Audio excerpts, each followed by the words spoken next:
Executing program 1 underscore begin underscore game. Stop. Stop.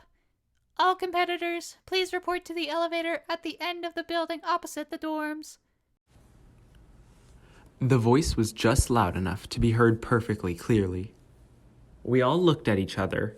Then I started to walk towards the designated location. Ah, hey, don't just leave, Osamu. Sighed Ryosuke loudly. I didn't respond. That would be a waste of time. Just like I predicted, Ryosuke hurried alongside me and the tailor behind us. We walked out of the silent library and walked over to where I saw the glass box earlier. I suppose it was an elevator. It was rather small, though. Everyone else was waiting there in that hallway. Are we all supposed to cram in that? Kenji asked tentatively. I'm gonna get squished! Sakura cried. Will we all be able to fit? Asked Kiyoshi timidly. Oh dear, this won't be very glamorous. Ren said. We all crammed into the small elevator.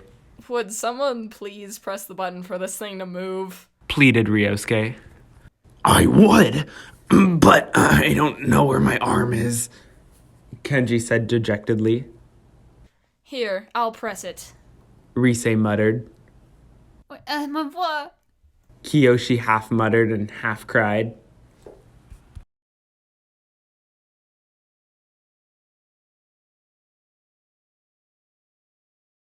Where'd my arm go? Exclaimed Sakura with a hint of panic. I lost it. As I listened to Sakura panic about the arm that was pressing against my back, I turned to look outside of the glass of the elevator. With a shake, the elevator began moving, but it wasn't moving up. It moved in a quarter circle motion towards another building. This was the first time that I had really seen outside the building. Rain still poured outside, but I could still make out some details. The large building that we had come from was in a large rectangular shape, with windows all over it. One single hallway extended out from the box. That was where our elevator left from. There were 3 buildings, excluding that one, that looked the exact same as the one we had left. Their black exteriors, with the light protruding out from various windows, gave them the look of luxurious hotel buildings. Each building lay one quarter circle apart from the others, seemingly connected by the elevator. They extended up into the sky, but thanks to the rain and poor visibility, I couldn't tell where they stopped. Night had most certainly fallen, and all of a sudden, I wondered what Satoshi was doing right now and whether he was thinking of me. We rode in silence for about 5 minutes before the elevator shuddered and stopped at the next building. The elevator moved in a counterclockwise direction and had reached its destination. We all tumbled out of the doors when they opened and came into a hallway identical to the ones back at the other building. A nearby monitor and security camera buzzed to life again.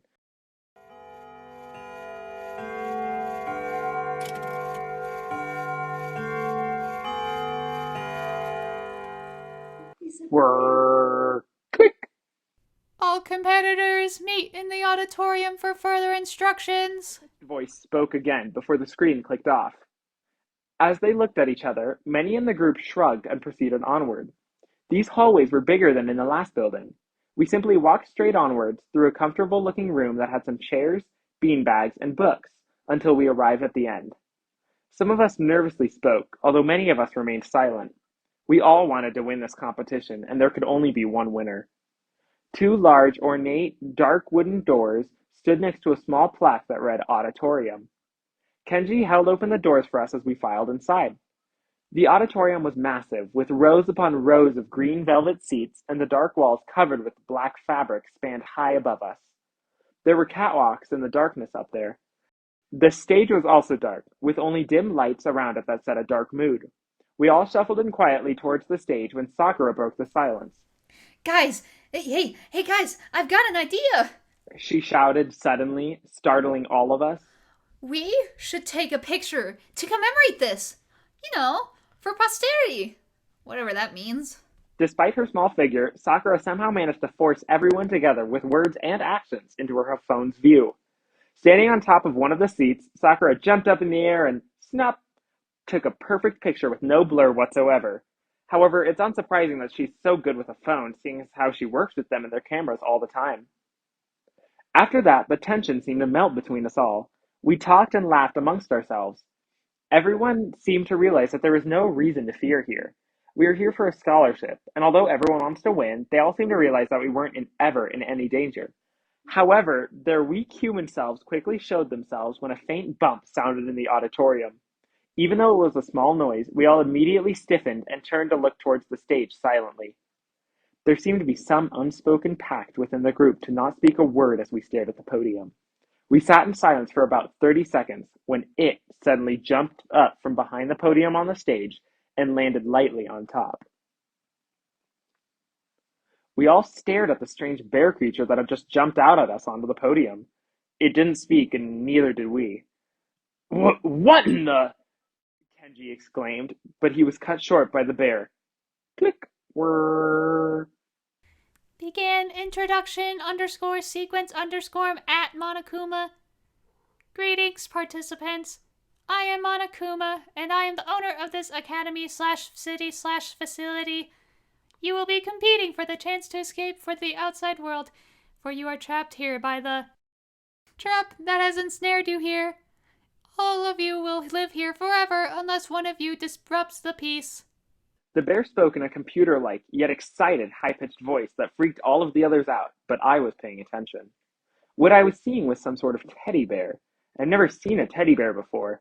I didn't know that they were so ugly, nor that they could move on their own. What is that? Ren gasped. Is that a robotic teddy bear? Rise asked tentatively. System boot, personality. Make funny joke. I am not a teddy bear. Teddy bears are at searching for joke. Joke not found. Poo-hoo-hoo. Boot at unique _ Zaitakugawa _ introduction. Welcome to Zaitakugawa facilities, competitors. My name is Monokuma. It is nice to meet you. Allow me to repeat all important information. You will be remaining here for the rest of your lives. There's enough food and water for you all to survive here for that time. Allow 30 seconds for dramatic gasps and repeats of the information I have just stated. Could someone please tell me what this is? Ren said tiredly. I'm not staying here. I have clients to get back to. Rise said. I heard gasps of surprise around me, but waited to hear what the bear had to say next. Monokuma continued. As overseer of this competition, I have enabled a way for you to leave. This is the clause. Would you like to learn more about this clause? Yeah. Very well. The clause comprises of a rule in which a candidate in this competition may leave. Should a competitor deceive the majority and kill another, they will be allowed to leave. Everyone looked shocked. The rules for this clause are simple. One must kill another competitor and end the class trial without being voted as the blackened. Only then will they be set free from this place and granted the scholarship you are all here to compete for. Monokuma stopped and whirred for a moment. What are you talking about? Sakura cried. You... Kenji muttered darkly. I couldn't see his face. For a more specific explanation of how this competition will work, allow me to elaborate. Once a competitor has been killed, the clause will take effect in the system. Once 3 or more participants discover a body discovery announcement will play, alerting all other candidates to the existence and location of the dead competitor. After that, the investigation phase will begin. You will all be given an appropriate amount of time to investigate the circumstances surrounding the murder and gather clues. Once the investigation phase has finished, the trial phase will begin. All remaining survivors will be transported to a trial grounds where they will debate on who they believe the killer is. This trial to determine the killer is known as a class trial. Henceforth, in this explanation, the killer will be referred to as the blackened, and the innocents will be referred to as the spotless. The trial will end in a vote for who is believed to be the blackened. Should the majority vote correctly, the blackened will be punished and all innocent competitors will be allowed to return to their normal lives in these facilities. However, should the spotless vote for the wrong person, they will all be punished, and the blackened will be awarded their money and freedom. I shall remain here until there are no more further questions. In the morning, more explanation will be given, so do not murder tonight. If you have no questions, please find your dorm room and sleep for the night. End _ explanation at sequence. Complete silence followed what the bear had just said. After a few seconds, the silence was broken by Kiyoshi. What is the punishment you keep referring to? He asked timorously. Good question. Formulating. The punishment is that one is comically and dramatically ejected from the game. They will be given administrative powers and forced to administer this next game, becoming a mastermind. This is referred to as a balance change,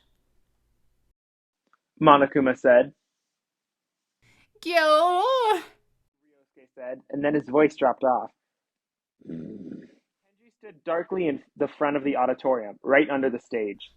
You're going to make us do this? What? Sakura exclaimed in shock. Of course. This is a murder mystery after all. Everyone looked up at Monokuma, silently standing in horror. Nobody moved. Then someone did. Kenji leaped onto the stage in a flash and held up Monokuma by its neck, his face unobservable due to his facing away from us all. Listen up, bear! He yelled loudly, shaking all of us in fear. You think you can get away with anything? I'm the strongest human in the world! You won't get away with this stupid competition! Let us go right now! Kenji shouted. He moved to throw Monokuma onto the floor with all his might, when his eyes widened. In a moment, Kenji zoomed off the stage, jumping back amidst us and looking up towards the stage. His mask was a bright red, and the pixelated face on it was angry. Dust filled the stage as loud bullets rained down where Kenji just was. People covered their ears and closed their eyes. It was very loud. After it was over and the dust had settled, I looked up and saw machine guns retracting into the stage lights. The outer metal closed back over the inner part, hiding the guns again.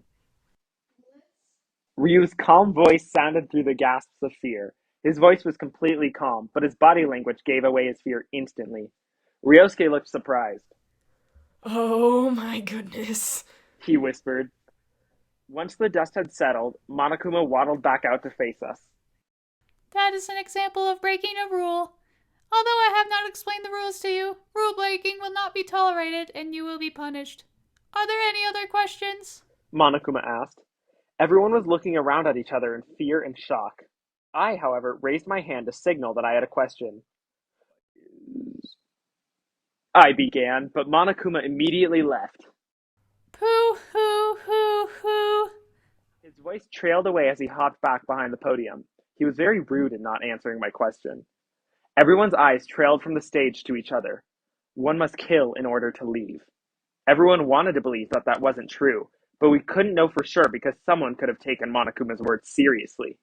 We all looked around.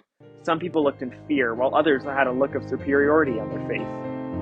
This was how we began our new life.